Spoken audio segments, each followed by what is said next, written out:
This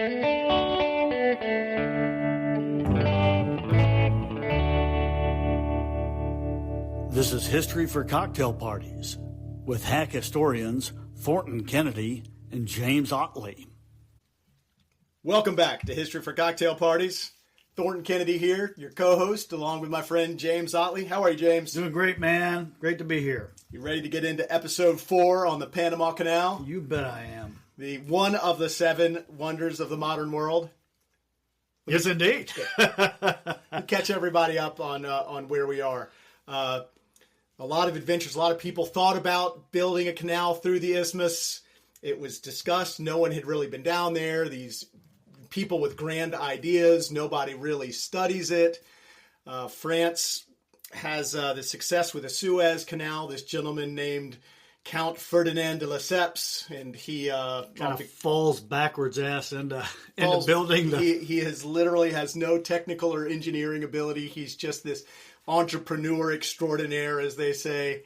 And he puts on this sham Congress in Paris. He invites the world to come and vote on the best way to get through the isthmus.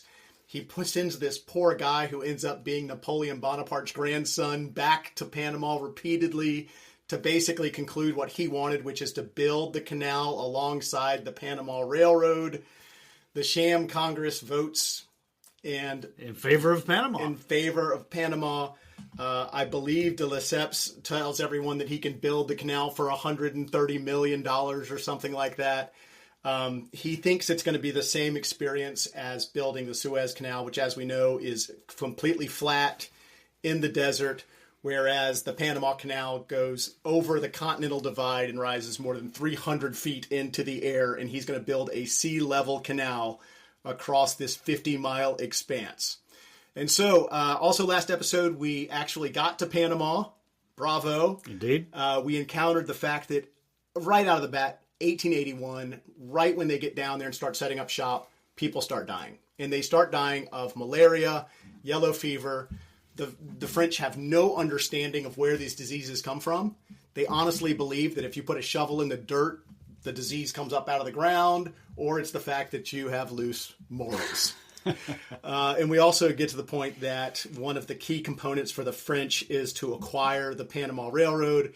The Americans are over there salivating. These suckers, they know that they absolutely have to have the railroad to be successful, so they sell it to the company for $25 million, which instantly eats a third of this new company's budget. Unbelievable. And so we're off to the races. Indeed, but before we get too far along, I do want to thank our sponsor. Business is serious, but who wants serious, stodgy marketing? Check out our friends at Play, a full-service advertising agency. They're deep in the mix with AI and digital know-how, driving more people to your door. And whether it's IRL, in real life, or virtual, Play ensures the right people find and buy what you're selling. See their many case studies at goplaydesign.com. That's goplaydesign.com. And start growing your business today. Thank you, Play. Y'all are awesome for partnering with us. We couldn't do this without you. Indeed. I think there are a couple of important things as we continue to explore the Panama Canal, the route. The Chagres, yes, is that the way you pronounce it? Yeah. The Chagres River is going to be one of many huge hurdles. It is not a straight river. It winds. It goes back and forth. I just want to read you this passage real quick. In the space of a few miles, the railroad, the Panama Railroad, crossed the Rio Camilo Mulata, the Rio Ballo Monos, the Rio Cuyo Seco, the Rio Carabali, all tributaries of the Chagres. 47.5 miles of railroad required 170 bridges of culverts of 15 feet or more, 134 bridges and culverts of less than 15 feet. So the railroad had more than almost 300 bridges crossing the various tributaries of the Chagres River. And the drainage for this river, I mean, it had a drainage that was huge. And so the thing would rise. It would rise. It would flood everything. Yeah, floodplain was crazy. And so one of the things they had to do is build an enormous dam to try to hold. And I think even on de Lesseps' first visit, they had to stop the train because one of the bridges had been wiped out. That's right. By the flood. And he just opens up a couple of bottles of champagne, and they have a little party there while they repair the bridge. Right. So for de Lesseps, this is just another one of life's great adventures. Yeah, exactly. Technology and man will eventually catch up with these challenges. The Americans, of course, had seen this. Oh, yeah. And they realized that there was no way you were going to build anything with this massive, massive river that flooded during the rainy season. And again, we said the rainy season... Especially without locks. Without any locks. Without dams and locks. Without dams and locks. It's a sea level canal. Right. Which is absolutely insane. 50 miles. It just was not doing it. So the river in itself is huge hurdle. Is not something that anybody can deal with, and it ends up leading to a lot of death during the construction of the Panama Railroad. Right. It was a lot of fatalities with the Panama Railroad as well related to the flooding of that river. When it flooded, everything went. But the other most difficult thing that de Lesseps he knew about it, but he didn't really seem to care, was the Culebra Cut. Yeah. And you go ahead. It's what you were talking about last episode. It's the tunnel. Right, it's the highest point on the Continental Divide, rising 300 feet in the air. Yeah, and every time they would so basically they, just like in highways today, they cut through the mountain, and what they didn't count on was just how loose the soil is there and how much rainfall there is. So every time it would rain, they'd have a mudslide, or a landslide. And that would fill in and undo all of the work. They'd have to dig out, and they lost a lot of people that way too. And it's one of the great engineering feats. The fact that thing was actually done, and we'll put some photos on social media of blasting dynamite, taking all that stuff out, just millions of cubic tons of dirt, and then blasting another ridge out. Right. It is unbelievable how much dirt was moved through the Culebra Cut. And in normal.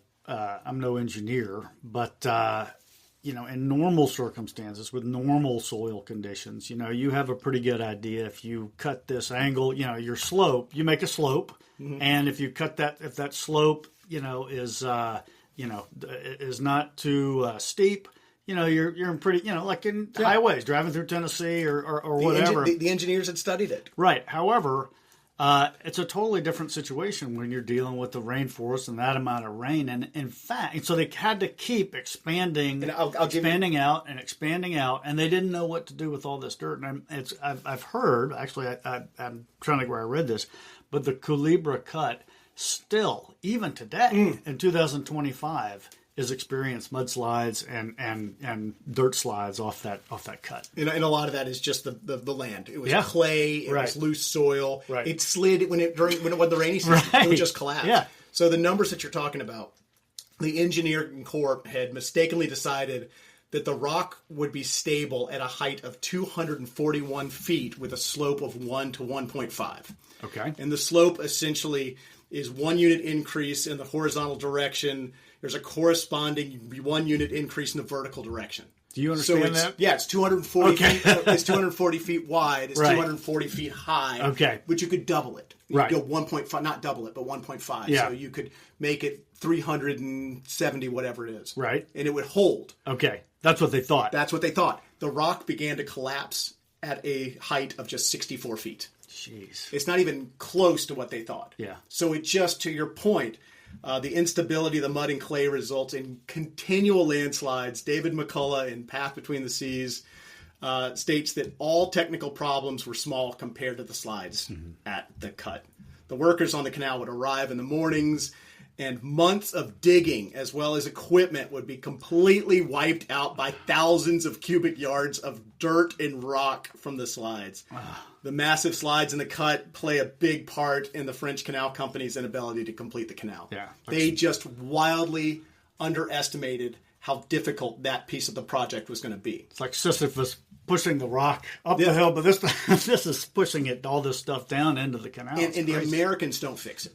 The Americans run into the same problem, and to your point, I didn't know that. Still sliding today. It still slides to this day. So it's the hubris to think that they could build this thing is just absolutely insane. There was also a lot of problems with their management, their leadership in the canal. As you said, it was a cluster of gear, equipment, infrastructure, human resources. People were dying. You had all this stuff coming. It was just a real mess. So they cycled through a lot of people. And as I said, the head of the company that had originally been hired to build the canal dies 10 months into the project of malaria. Yeah. And that happened to a lot of the best and brightest on this project. They came down with these ideals and they went home in coffins. Because of the amount of disease. But that all changes when our friend who I talked about last episode, Jules Dingler. Now his name is Dingler. Dingler. So you'd think it'd be Dingler, but Dingler, en français, Dingler. So if y'all have a complaint, leave a comment below. Yeah. Leave a comment either way. Leave a comment, please. McCullough writes, he was not an impressive looking. He was short and bald, had small round shoulders, a soft round face, soft blue eyes, and a drooping mahogany-colored mustache. The appearance suggested neither the initiative nor resolution, and the appearance was deceiving. Because Dingler graduated near the top of his class at École Polytechnique in France and was appointed the chief engineer for the Corps de Ponts and the roads and bridges. Not even going to attempt it. And didn't they point to I'm going to say Dingler mansion that was built for him? You're probably getting I'm going to once everything fell apart and everybody's pointing fingers, didn't they point at his house? Excesses. Yeah. He was a man of high taste. Exactly. He rolled around the project on the Panama Railroad in a $42,000 Pullman car. Nice. I'm not sure what $42,000 buys you in 1883, but it's probably a pretty comfortable car. So he had extravagant tastes, if you will. Yeah. So he arrives 1884, and this is important in the story. While Ferdinand de Lesseps is out there raising money and he's kind of the public face of this effort, his poor son Charles, who is so dedicated to Ferdinand de Lesseps, is really he's the bureaucrat. Okay. He's the guy who's making sure the budgets and making sure everybody's happy. So Charles actually goes down there with Dingler because it's been such a disaster so far. Dingler, he goes on his Pullman car. He does a huge examination of everything, as one would. He was probably the top engineer in France, given his position, to graduating top of his class. And so at the end of the year, he returned to France, and he presented this comprehensive plan that including increasing the amount of rock and soil to be removed, sloping the edges of the trench, to your point, and eliminating unnecessary expenditures in his $42,000 car. Yeah. We'll get to his house in just a second. His new plan, of course, was more expensive. Of course. Everything always costs more money when you actually look at what you have to do. But it's adopted by the advisory board. They now have what they believe is the right man, and they have a plan to get it done. So he returns to the Isthmus in the fall of 1883, and he brings along his wife, a son, a daughter, and her fiancé. And this is where it gets tragic, right? In accordance with his high position in the French enterprise, he builds a large mansion at a cost of $150,000 and stables to house the thoroughbred horses he brought from France. And this is called Dingler's Folly. Ah, right. So this is where the catastrophe, the danger of working on this isthmus just wreaks havoc on Dingler as he's actually turning this project around for France. A few months later, his daughter Louise, a pretty dark-haired girl about 18 years old, her parents' pride and joy, dies of yellow fever. Yeah. A month later, his son, Jules, age 21, quote, the picture of physical health and strength, end quote, contracted the disease and died 3 days later, followed by his daughter's fiance. So he's already lost 3 members of his family within a very short period of time. Although overcome by unimaginable grief, Dingler nevertheless continues to work with diligence. He was just an incredibly smart. He had a lot of honor. He felt a duty, this cran, to get this thing done. And these things were more important to him than any tragedy that he could experience. But then, December 1884, Dingler's wife, who was his most ardent supporter and advisor, also dies of yellow fever. It's just tragic. The next morning, he returned to work. But after the funeral, he took all his horses and shot them. The magnificent mansion he had built for himself and the family was never occupied. Finally, heartbroken, burdened by grief, Dingler returned to France and died a year later at age 65. Yeah. That's the toll Yeah. that the Panama Canal took on the best and the brightest that France had to offer. It perfectly summarizes the whole project there for the French. It really does. You know? The new acting director is super important as we get into the future of the canal. He's 26 years old. Philippe Bonnevarilla. He comes in. Go ahead. I'm going to say Varia, but I'm not sure. Did you look it up? I did not. Okay. Bonnevarilla. Because I'll defer to you if you did. Good Lord, no. You did 12 years of French. Okay, I know. I will 100% All right. Leave that in your capable hands. So this 26-year-old inherits the project at this point. Right. And it's at this point, if you're following my timeline, which is the 4 sections, you come in and you have this huge, massive company that built the Suez Canal. They try it for 2 years and they're like, this is not going to work. We give up. So then the company goes out and hires a bunch of small subcontractors. They come in, try to get it done. That does not work. The investors basically panic. Right. And so they bring Dingler in. Dingler actually gets it organized, gets it working, but he gets met with unimaginable tragedy. I do wonder if Dingler had not encountered the tragedies he had, whether he would have actually gotten it done. It's a great question. I mean, I think that one of the reasons the Americans finally were able to get it done was because they discovered the cause of, or what was transferring the yellow fever. Right. You know? That is. I don't want to jump ahead, but I mean, the disease was such a huge part of the story, and the French had no clue. Nobody had a clue. No clue at this point. To your point, there were no screens on the doors. Right. There was no anything. And when the Americans get there, the first thing they do is just attack standing water. Right. These guys had standing water around their trees everywhere, so that the trees would look pretty. Right. And meanwhile, and not only that, the beds in the hospital rooms had the bedposts were set in a little saucer of water to keep the ants.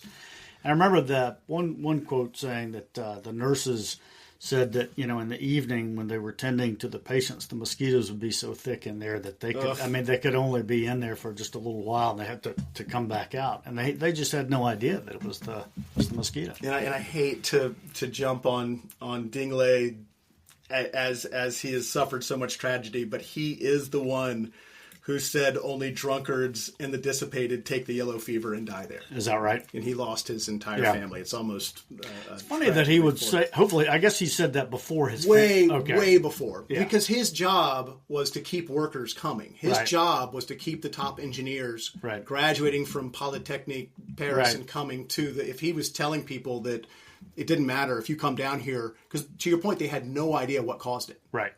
So if you live a good, clean life. If you live a good, clean life. Good moral, isn't that what you tell the employees at Ottley Law? Just live a good, sturdy life and you'll be successful? That's right.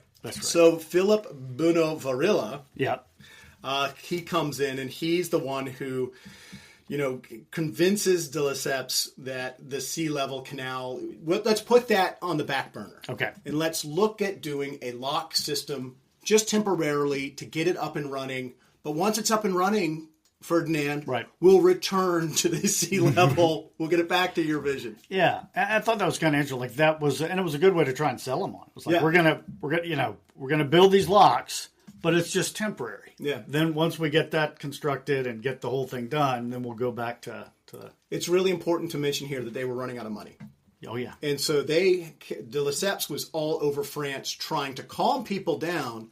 But not only was he trying to calm people down, he was trying to get them to buy more stocks in the company. Right. And it was almost a full-blown panic as people began to realize, we'll get into this in a minute, but the politicians, the newspapers, these guys had been paying off everybody to paint a good picture.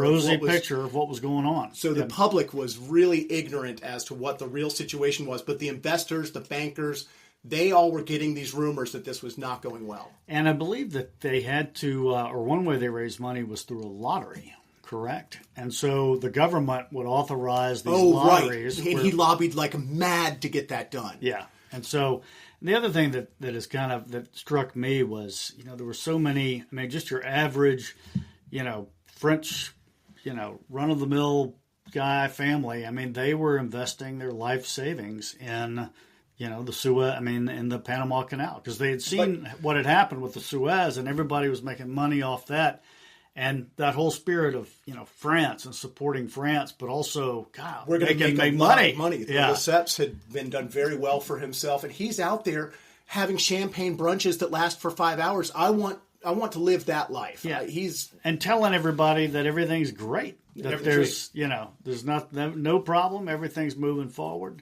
And he is such a salesman, and people believe him, and he's had this prior success that why wouldn't, God, how could you not invest with him? Would you give him your life savings? Maybe. Maybe not my life savings, but at that time I think that it was easy to hand over a lot of money. This is to that point. We know Gustav Eiffel is one of the members of that original Congress that meets in 1879. He votes against the Panama Canal. Right.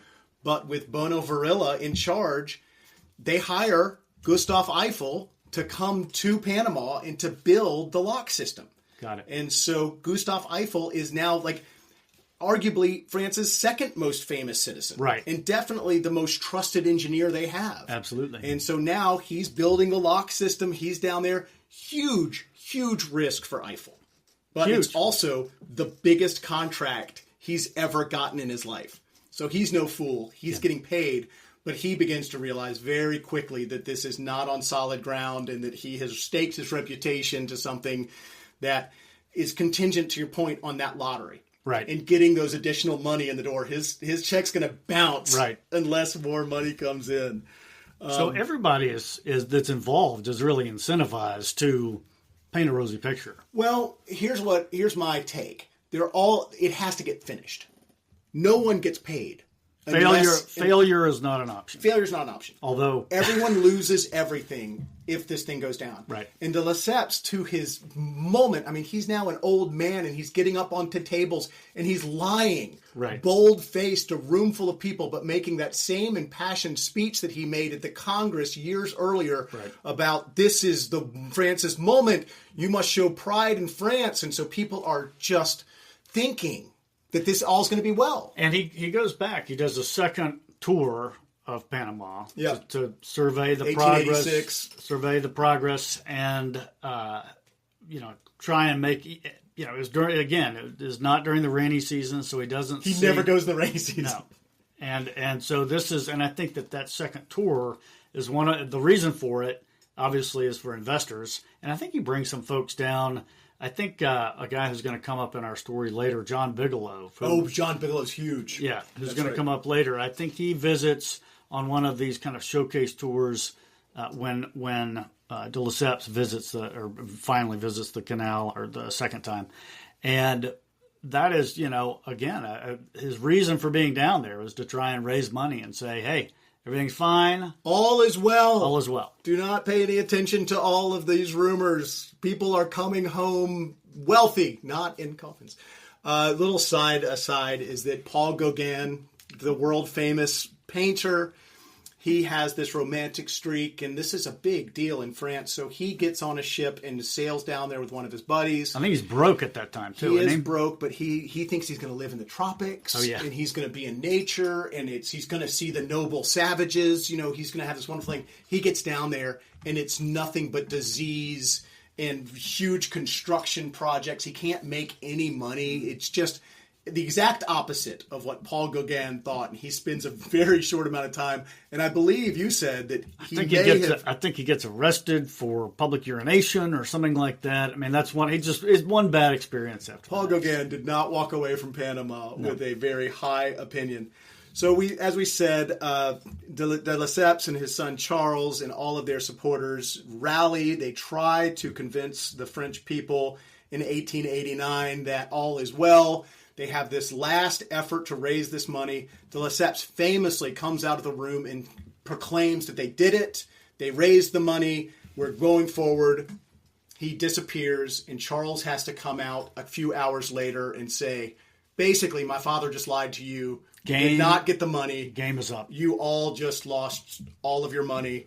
And that's it. The dangerous work and difficult work, insurmountable financial options ultimately doomed the French effort on February 4th, 1889, the Tribunal Civil de Seine ordered the winding up of the Panama Canal Company in Paris. Work on the isthmus was stopped, while the court-appointed liquidator arranged to maintain the existing buildings, tools, machinery. So it's over. Which is hard to do in the jungle, and we've got pictures we can put up. It is awesome. The amount of stuff that they left in the jungle, huge pieces. I mean, we didn't really get into the technology, but to de Lesseps' point, technology does get better as they're building it, and these huge steam shovels and earth movers come in, and they're just left. Right. And especially at the Culebra Cut, right, where they just get completely buried. Right. And rust, and in other places, the jungle starts to creep up, and just like kudzu, takes them over. And you would like to think that that's the end of the French story. It is not. It is not. In 1892, a large number of French ministers are accused by the French nationalists of taking bribes from Ferdinand de Lesseps to permit the stock issue, which was that effort to raise those last monies. Turns out they were right. 510 members of parliament, including 6 ministers, are accused of receiving these bribes from the Panama Canal Company to hide the company's financial status from the public. Lesseps, his son Charles, members of the management, as well as Gustave Eiffel, were given long jail sentences, which are later annulled. Now, de Lesseps at this point is an old man. They allow him, and this is fascinating to me, to kind of live out his life without knowing what happened. He begins to suffer mental decline, and his circle becomes so small that he never understands that Charles was in jail. They would let Charles out of jail to go see his father to pretend like everything was fine. No kidding. Well, he was such a hero. Yeah. And they didn't, so de Lesseps, who's really, I would not call him a villain. Yeah. But he certainly is the bad guy in the eyes of the court because he did pay a lot of money to literally politicians. Right. He was just bribing people left, right, and center. The newspapers and the politics. Everybody. So that's all shut down. That's basically the end of the story, except that a new company does emerge. And it's, what's the name of it? The Compagnie Nouvelle de Canal de Panama. Our good friend Philippe Bonavarilla is the head of that company. He for a while, and I want to interrupt you, and we'll get to this probably in the next episode of how they get the funding for this company Nouvelle. It's an interesting story. I cannot wait to hear it. But they're under the auspice of let's keep working on it. Let's keep trying to dig the canal. But Philip Bonavarilla has a much better plan, which is that he is going to sell the company. He knows he has to. There's only one buyer. Only one buyer, and it had Ferdinand de Lesseps been of sound mind and body, he would have absolutely rolled. It just would have driven him crazy. The one buyer was going to be the United States of America, and so one of the all-time great lobbying campaigns, if not of all time. It is amazing. It is simply the next. Again, it's an incredible story. But this next part is that the part that not many people know, I think. And there's not many people know a lot of these details on the Panama Canal. But they're going to know. Philippe Bonavarilla's lobbying campaign, Teddy Roosevelt, Bigelow, Cromwell. It ends up being an incredible story of international intrigue. Right? Just absolute subterfuge. And let's go over the numbers real quick just to conclude, right? Ferdinand de Lesseps told France and told everybody that would listen that it would cost about $132 million to build the Panama Canal. France ended up spending $287 million on the project. Did not get it finished. I've read that they got about 2/5 of it. Most of the work was done at either end. And the Culebra Cut was basically a wash. Yeah. The Americans had to go in and untangle that mess. So, next episode, we're back on American soil. We tell the story of how America ends up with the Panama Canal. So thank you so much for listening. Like, subscribe, and please comment and let us know how we're doing. Indeed. Thanks so much for listening.